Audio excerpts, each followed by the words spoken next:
ఈ కృపను బట్టి ప్రభుని స్తుతిస్తూ ఉన్నాము. నా ప్రియ సహోదరి సహోదరులరా, నేటి దినాల్లో ప్రతి మానవుడు అభివృద్ధి కోరుకుంటూ ఉన్నాడు. ఉద్యోగంలో అభివృద్ధి, వ్యాపారంలో అభివృద్ధి, అన్ని రంగాల్లో అభివృద్ధి చెందాలని ఎన్నో ప్రయాసాలు పడుతూ ఉన్నారు. మంచిదే, చాలా విషయాల్లో అభివృద్ధి చెందుతూ నువ్వు వచ్చి ఉండవచ్చు. కానీ నేటి దినాల్లో చాలా మంది క్రైస్తవులు విశ్వాసులు అని పేరు పెట్టుకొని క్రైస్తవ సంఘాలకు వెళ్తూ దేవుని మందిరాల్లో జీవిస్తూ కుటుంబాల్లో శాంతి సమాధానాలు లేకుండా ఎన్నో కుటుంబాలు జీవిస్తూ ఉన్నాయి కదా. మేము మందిరానికి వెళ్తున్నామండి, మా కుటుంబంలో శాంతి లేదు. మేము ఎన్నో కానుకలు అర్పిస్తున్నామండి, కానీ మా కుటుంబాల్లో సమాధానం లేదు. మేము దేవుని కొరకు ఎన్నో కార్యక్రమాలు చేస్తున్నాం, కానీ మా కుటుంబంలో అభివృద్ధిని చూడలేకపోతున్నాం.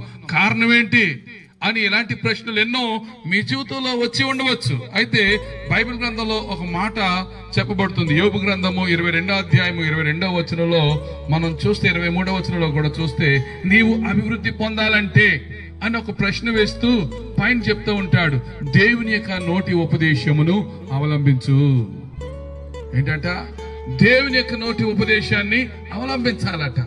దేవుడు అనేకమైన విషయాల ద్వారా దైవ సేవకుల ద్వారా ఎన్నో మాటలు మనతో బయలుపరుస్తుంటాడు. కానీ చాలా సార్లు వింటాం, అక్కడే వదిలిపెట్టేసి వచ్చి మన ఇష్టానుసారంగా జీవిస్తూ ఉంటాం.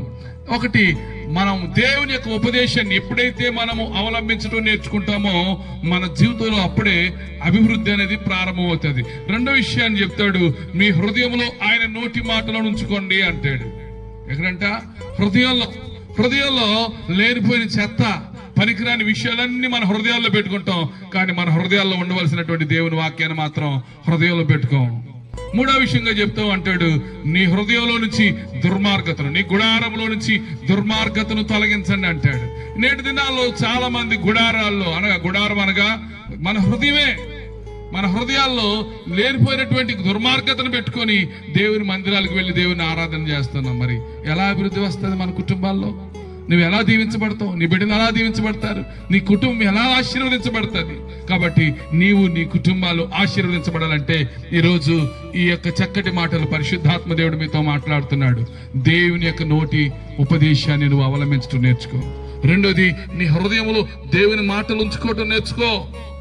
నీ గుడారంలో నుంచి దుర్మార్గతకు దూరంగా చోటి, నీ గుడారంలో నుంచి దుర్మార్గతను తొలగించు.